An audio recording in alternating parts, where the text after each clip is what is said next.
Ayo, shout out to DJ for show. You heard? One of the hottest mixtape DJs that ever did it. Me and DJ for show put in a lot of work. And he done had me on a lot of major mixtapes like this one. This D-Block series was on fire. In 2015, DJ for show was charged with a cold case murder. And he's been incarcerated ever since. Originally from Newark, New Jersey, East Orange, Irvington, Orange Ave. He ventured down south to VA. And this is his story from the horse's mouth. If you was around for the rise and fall of the real mixtape game, leave an extra comment. And rest in peace to those who lost their lives in the whole ordeal. This is DJ for show. And this story once again is called Mixtapes and Murder, LAZ. You know, I'm gonna just get right into it, man. You know, prior to prison, man, you know, I was a pretty well-known, mixtape DJ out of Richmond, VA. You know what I mean? Super heavy in the mixtape game. You know, I established my name and my brand. You know what I mean? It was kind of recognized by just about every hip-hop magazine, in circulation at the time. A ton of websites and blogs, social media sites, shit like that. Even though, social media wasn't as heavy then as it is now, but, for what it was, I was all over that shit. I'm talking like MySpace, Facebook, all the early stages of Instagram, Twitter, shit like that. I wound up developing a whole distribution network, where I was putting out a few thousand mixtapes a week, like physical CDs all across VA. I was putting other DJ shit out alongside mine as well, so I always had product, So anyhow, that's like just a brief history of my time as a DJ. I'm gonna double back to all that in a few minutes though. Before all of that, I was just kind of like a real hard-headed young nigga coming up in Jersey, East Orange, Newark for the most part. Me and my man Dave, God bless his soul, we started at a real young age, DJing, rapping, battling, all that type of shit. Dave, he was from Irvington, Orange Ave to be exact. And if you're not familiar, Irvington, East Orange, Newark is all connected, man, like one big ass city, So Dave, well, I called him Dangerous. He would come over to my crib, I would go over to his crib. We both had a set of turntables and shit. And we just practiced spinning records, mixing, scratching, blending, all that type of shit for like hours and hours, man. And Dangerous, he had his shit set up in his basement. We both had turntables, actually. Mine was in the crib. He had his shit set up in the basement. So he had like, his basement was connected like right to his backyard. And at the time, he also had like a basketball hoop back there. So like everybody from the neighborhood used to be back there playing ball. Like his yard was small as shit, but it's like a park full of niggas, at any given time back there. And a lot of times, especially like when his moms would leave the crib, all these niggas would pile up down in the basement. And we'd be rocking out on his set and shit, having little ciphers, smoking blunts, drinking beers, shit like that, just rocking out on some rapping shit. And that's really where I met my niggas, Big Ron, Sonny, Short, the twins, Dad and Wayne, Nose, Dirt, Rel, Marv, Leaf, God bless his soul, and a whole bunch of more niggas, man. It's too many to name, but we like the original crew, from that area. Anyhow, it was around that time that, we kind of all clicked up, at that time, lads, this is like 90, 91, 92. Up top, we all had cliques and posses and shit, on some Wu-Tang shit, and it was all kind of based off of, what block or street or avenue or project she was from. The Bloods and the Crips, they hadn't really been established yet in Jersey, so we was running with the name OAP, which was short for Orange Ave Platoon. As a matter of fact, it was like every live block at the time, Irvington had a crew or a posse of some sort, and they was all repping they shit heavy, You had blocks like Stuyvesant, Myrtle, Chancellor, South Orange Ave, in East Orange, we had Carnegie Ave, Amherst, Halstead, Munn, Little City, and shit, obviously North. You had way too many to name, but a few notable ones is like Avon, Prince Street, 18th Ave, Isabella, Little Bricks. Anyhow, so we running around with the name OAP. We deep as hell. So of course, we bumping heads with other blocks and shit. We bang out, we come back with more niggas, bang out again on some old school movies, warrior type shit, The shit was crazy, but it was fun at the same time. We young, dumb, full of energy and hostility and shit, can't nobody really tell you much at that age. So, anyway, a few years of that, man, and I wound up moving down south to Virginia. I'm down there in Richmond for a while. And I end up getting like knee deep in the hustling game and shit. I'm around a bunch of niggas who got work. I meet up with a bunch of niggas who got a lot of work, and they putting me on. So I'm slinging like pounds of weed, ounces of coke. I'm opening up weed, coke spots all up and down this little hot ass strip in Richmond named Chamberlain Avenue. And I get hooked up with some niggas that school me on how to get my hands on some hammers. Oh man, why they do that? Anyway, if you're familiar with the South, anybody that's familiar with the South, the hammers down here, they come a dime a dozen. Them shits is everywhere, and they cheap as hell, especially at this time.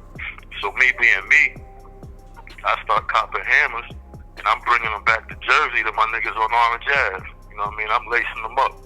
Every chance I get, I'm on the highway. I'm running joints back up and down 95. I got a ton of stories about that shit too, but to make a long story short, I'm running the hammers one way, and I'm bringing the work back down to VA, caking. And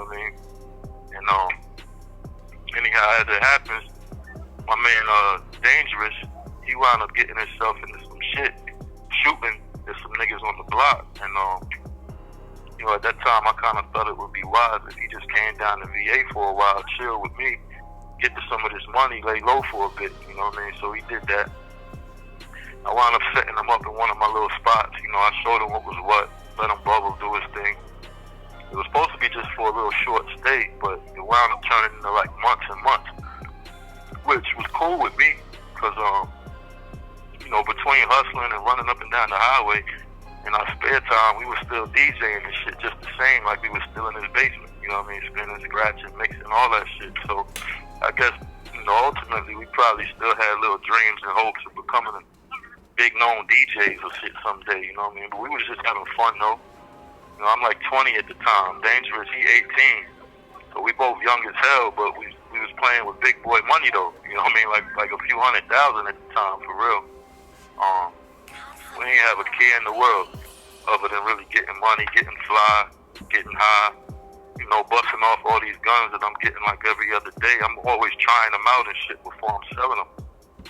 So what I wound up doing, I started bringing a few of my other OAP niggas down for a few weeks at a time. I let them bubble and shit, have some fun. Then they would head back home, Then they would come back a couple months later, do it again. And they would take back like mad stories to share on the block, That shit was real good. That shit was amazing, man. It was some real fun times at the time. But as we all know, all good things come to an end at some point, man. And for me, that time came when my man Dangerous got murdered, man. That shit fucked me up. That shit was like behind a beef, man, we got into with some niggas not too far from where I was hustling at. Dangerous, he wound up getting set up and robbed at one of my spots. And they wound up slashing his face when he was trying to fight the niggas off and shit. So, he calls me, I'm heated. I'm super heated. The same night, we out searching everywhere for these niggas, We wound up catching one of them, tuned his ass up real good, left him outside and shit. A few weeks go by, me and Dangerous and a few other dudes that worked for me at the time, we happened to just be riding by the store, going to get some blunts and shit nearby. And he spot one of the dudes that robbed him. He spot another dude. And was like, yo, that's the other dude that cut me that night when I got robbed. So I'm like, all right. And yeah, it's like 5 of us all together. We in the MPV at the time. I ain't know it, but this nigga Dangerous, he got a Mac 11 with a strap on it, tied and looped around his fucking shoulder, hanging under his arm. But he got a big ass bubble coat over it, so I ain't even see it. And the way it was tied up, he really couldn't grip on it the way he would need to if he was to pull it out and start firing. So he really just carrying the shit, you know what I'm saying? And for whatever reason, I had my hammer, but I left it right on the driver's side floorboard when I was getting out the car. Because in my mind, I'm thinking, it's 5 of us. I ain't really gonna be able to do to this nigga what I really want to do to him, because he's standing right there in front of the store. There's people outside. You know what I mean? I'm like, we could probably just fuck him up real good, for everybody to see, and then possibly, catch him later and tune his ass up the right way. You know what I mean? So, we all jump out the truck, man, pull up on dude. I probably had the look of the devil on my face, man, but I also had an angel on my shoulder too. Because the very second I'm about to swing on this nigga, his man's from the blind side whip out this big ass shit, man, put it right in my face. I ain't even see this nigga, man, until the barrel of the shit was like pointing directly at me. It's like this nigga came out of nowhere, man, stopped me dead at my fucking track. Now he talking shit like, yeah, what's up, niggas? What's up? I'm like, yeah, you got it, man, you got it. I'm backing away, right? I'm headed back to my van. And in my mind the whole time, all I'm thinking, yo, if this nigga let me get to this door, I'm gonna air this bitch out as soon as I open it up. Mind you, I still don't even know this nigga Dangerous got this Mac on him. Anyway, I get to the door and I pop it open. And the very same second I grab the handle, this nigga starts dumping. Boom, boom, boom, boom. So now I'm ducking behind the door, right? I'm reaching for my hammer to clap back at him. And I'm hearing all this screaming and yelling, and I feel niggas jumping into the side of the van. Then I hear this tat, tat, tat, tat, tat, tat. Somehow this nigga Dangerous, well, he got hit in the arm. The same arm that he got this shit tied around. But somehow he managed to get the shit loose enough to start shooting back. I guess I'm probably telling the story a little slowly, but the shit moving fast though, you know what I mean? So I grab my joint and I'm shooting too. I'm looking over, I see this nigga Dangerous.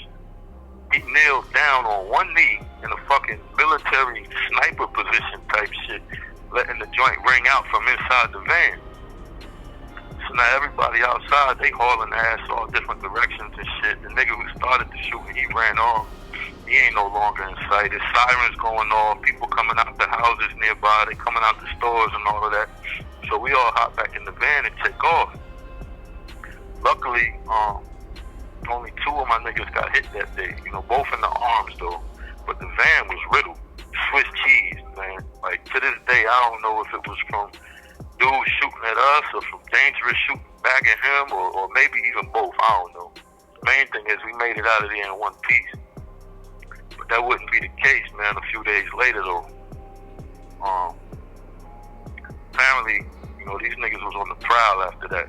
And from what I could tell, what I gathered, they lined my nigga up, man, using this chick he was real familiar with. Caught my nigga by himself, slipping, man, like in the alleyway, right behind one of the same buildings that we had just opened up a new spot at, man. Did him real dirty. And that shit changed everything for me, man. I felt like a piece of me died with him that day, And I was already a loose cannon for real, but that shit kind of changed the whole trajectory of how my life would turn out. And I say that because ultimately it was behind his death and that incident and the repercussions of the incidents that followed that would eventually put me in prison where I'm at now. You know what I mean? So, boom, a few months go by. I've been on a mission this whole time trying to find these niggas, man. Looking everywhere. I'm searching high and low. And, eventually we did cross paths and shit. Obviously this time I had to drop, you know what I mean? As it turns out, it really wasn't a good look for him, you know what I mean? So that's that. And after that, man, things kind of just spiraled out of control, man. The team of niggas that I was hustling with, they all started to get knocked on some big drug type shit. Niggas was getting like 5, 7, 10, 15-year bids, man, getting caught up with work and conspiracy charges and shit. Niggas was hot as fuck. And I wound up actually catching a gun case myself while wearing a bulletproof vest. So I did like a little over a year in the jail for that. But on the real, it was probably a blessing, because had I not caught that case, more than likely I would have went down on some heavy drug shit with them niggas. So all in all, things kind of died down, man, when we all went off to jail and prison. But when I came home, I kind of got right back to it, just in a different way. You know, I wound up opening up this store out there called the Lion's Den. Shit was dope, man. It was like a one-of-a-kind type spot, especially for Richmond. You know what I mean? It was real popular. As a matter of fact, lads, if you was to ever check out like old issues of Don Diva, you have 1 minute remaining. Old issues of Feds magazine or the Don Diva, my shit was always in there. You know what I mean? I had all the street DVDs, the mixtapes, the books, all kind of shit going on in there. Anybody that was anybody in the city at that time knew exactly about the Lions. You know? Monitoring and recording. Thank you for using GTL. Yo. Yeah. Yeah, bro. Ready? Yep. Alright, so like I was saying, like if you was anybody of any type of stature in the city at that time, you knew exactly about the Lions Den and where it was. You know what I mean? Me being me though, I'm pumping all kind of weed out the spot from under the counter. It was like, you know the way niggas go to the stores and buy weed nowadays, like on some legal shit. Mm-hmm. I was doing that shit back then. It just wasn't legal. You know, I'm talking like 01, 02. I probably had the first real unofficial dispensary in the heart of downtown Richmond at the time. And I ain't talking about just no regular weed spot in the hood, slinging dime bags or some dirt or some shit. I'm talking about like I had all different strains, different sizes, different prices, bags, bottles, dimes, quarters, ounces, even pounds coming out the spot. You know what I mean? This was way back then. So shit going good again. You know, I'm bubbling and shit. And one of my main mans from Jersey, Big Ron, original OAP homie, he moved down to Richmond with me. So I immediately put him up in the spots. Now he bubbling a little bit, you know, he getting a little change. And we out and about tearing the city up and shit. You know, he actually even wound up locking down this little apartment complex where he was staying at. You know, set up his own little operation over there. So he was really eating for real. And I had another nigga from Jersey, another homie. He was with me at the time too. I'm gonna just call him D for now. Anyway, he used to hold the spot down for me a lot too. He would run the day-to-day business, daily operations, and all of that shit. So anyway, the Lions Den, man, really started growing, and it was jumping. You know what I mean? Business was great. So I wound up buying a whole other building that had a much bigger storefront right around the corner on an even busier street. And that's where I wound up building my first recording studio. You know, I had my office there, a lounge area upstairs for niggas, and I used the storefront as a new, bigger and better Lions Den. You know, so it was at that time that I started my record label as well. And I had a few artists on the roster. I named the record label after my mans and called it Dangerous Records. So now I got the store, the label, the studio. I'm pumping weed 100 miles an hour. I'm still running back and forth up and down 95 with the hammers on the reg. And I had a few other little partnerships in some other businesses in Richmond and in Jersey. So to make a long story short, man, I was kind of getting it for a young nigga, you know what I mean? And my peoples, they was holding me down heavy, like Big Ron and D. Them niggas would be acting like my bodyguards or some shit. Like they wouldn't even let another nigga outside my circle even come close to me for like any reason. Niggas was on some shit like, oh, you want to talk to him? Well, you got to talk to me first. You know what I mean? You want to get at him? Nah, nigga, you got to get at me first. That's how them niggas was. And like, on some real armed guard security patrol type shit too. That shit funny to me now, but them niggas was like serious about that shit. And for real, like I wouldn't have advised the nigga to even try him either. Cause them dudes used to be waiting on the chance or opportunity to make an example out of somebody, man. I got stories about that shit too. But anyway, here I am, young nigga. I'm like 23 now. You know, I got all this shit going on. Life is great. You know, I'm taking my artists out of town. We doing rap shows. We appearing on some well-known DJs, mixtapes and shit. We land a couple magazine spots. We buzzing. Well, you know, this one particular time, we out of town for a few days. I think we like somewhere in like Kentucky or some shit. You know, I get a call telling me, yo, you need to come back. The police all up in your spot. They raiding this joint. I'm like, what the fuck? So, you know, I wound up gathering all my niggas together, head back to Richmond, see what's going on. We get there, it's late night. You know, I come to find out the boys, they done been all through the whole building, you know, trashed the place. I already really knew what time it was because I had left mad work in the office and a few hammers. As a matter of fact, there's always hammers around in arm's reach at the spot at any given time. And all that shit was gone, so I know they looking for me now. I bail. I take off, I go back to Jersey until I can figure out my next move. Well, in the course of a couple months, this huge takeover-style armed robbery occurs at this gun shop out there in VA. Like 50, 60 guns and a few AR-15 rifles get taken. And it just so happens that the people they assume to be looking for, the ones who they feel is responsible, is my peoples. These is my guys. These is like niggas that's part of my team, niggas that work for me, niggas that's on my label. And also come to find out they label me as the mastermind behind the whole thing. So now the heat turns up tremendously. It's now like a multi-state manhunt from VA to New York. Shit is crazy hot. So I'm hiding out now in a different place every other night, like house to house, couch to couch. I'm trying to stay low and shit, but my bread is going fast, man. And I find myself in a position to have to try to make some moves. So I wound up hitting the highway again. Now I'm taking work back out to VA. I'm dropping it off. I'm turning around and I'm heading back to Jersey. I'm taking like 12-hour round trips and shit.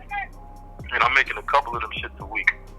So on one of them trips, I was really making a much needed but a dumbass mistake, man, by stopping at my baby mom's crib to check out how things was going there.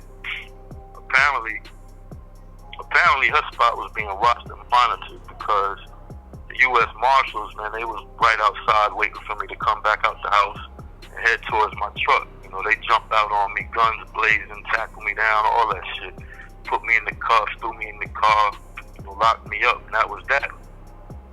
I wound up staying in jail for the whole length of the initial investigation, and I couldn't get no bond because I still had all the other charges stemming from the store raid pending. And as it turns out, you know, it was determined that I wasn't the mastermind behind the gun store robbery, and I wound up beating the case from the store raid because my lawyer was just a monster. You know what I mean? Police did a whole lot of lying, a whole lot of fumbling the ball and fucked up shit, and my lawyer was able to show all that. So after it was all said and done, I walked out the courts a free man again. Only now I had to start all over from scratch. So my next move, man, was becoming DJ for show and trying to take over the mixtape game out there. And that's what I was talking about from the very beginning, about doing the distribution and having my own network of stores, working with all the up-and-coming and hot-popping artists and all of that. You know, winning a few awards, magazine appearances, website downloads, and all that shit. You know, I definitely had a hell of a run. Ain't no denying that. But, you know, in the midst of all of that, one of the dudes that I mentioned earlier who was in that group of hustlers that got locked up around the time when I caught the vest and gun case, this nigga been home now maybe like a year by this time. He decided to jump back in the dope game. Well, he wound up selling dope to some undercovers, man, got himself in a tight squeeze and ugly situation. So now he's facing another long prison sentence. So what'd he do? Decides to work with the people. He gets to telling them niggas everything he know about everybody he know. You know what I mean? They got him running around town wearing all kind of little recording devices and shit, lining niggas up who's supposed to be his peoples and all of that. And I wound up getting caught up in this nigga web too. You know, this nigga's such a fucking snake and so fucking desperate that he wound up filling in a whole lot of the blanks about the story of what happened to my man Dangerous and the whole aftermath for all that shit. So, you know, I wound up getting indicted, you know, getting picked up for a body that's like damn near 15 years old by this time, plus some other shit, you know what I mean? And I ain't never left since, man. This is where I've been. That's why I'm here now, my nigga. So, basically, man, the moral of my story, man, is just, you know, your friends ain't always your fucking friends, man. You know, most times it's the ones you least expect. You know, they hold hidden jealousy and envy towards you. They snake asses can't wait for the chance to bite you, man, and get you out the way. Like, they just got hidden agendas, bro. You know, they act like they down with you a lot, but they really just surround you, man, to leech off you and gain whatever benefits they can being in your presence, you know what I'm saying? I know you know how many niggas that went down behind a nigga they thought that was their friend. You know, it's like way, way too many to count, man. A real friend, you know, they want to see you shine, man. They want to see you do good, you know? A real friend, they ain't gonna put their mans in a position, man, where he's fighting for his life or to get your life taken or snatched away by the system. You know, so be careful out there, man. Do your dirt by your lonely. Always know real niggas that use violence, supposed to always move in silence. And matter of fact, man, know this too. If you're doing the crime, then be ready and willing to do your own time, man. Don't be dragging someone else through your bullshit because you got caught up on some first 48 shit. You know what I mean? Remember that. That's my story, lad, so I'm sticking to it, man. Anyway, yo, I also got a podcast, man, that I record from prison too. It's called Truth Beyond These Walls. You know, it's up on every platform, wherever you listen to your favorite podcast at, just Google it, the shit'll pop up. If you want to hear some more jewels getting dropped by a real nigga and some more shit about my life and how it's changed since being in prison, just give me a few minutes of your time. Check out some more of this real shit, man. Other than that, though, I ask you the best, my nigga. I salute you and what you're doing for these real niggas everywhere with your platform, man. Stay blessed, man. Appreciate you, bro. Jersey's finest, original OAP representative, Truth, a.k.a. the best kept secret DJ for show. Holla at me.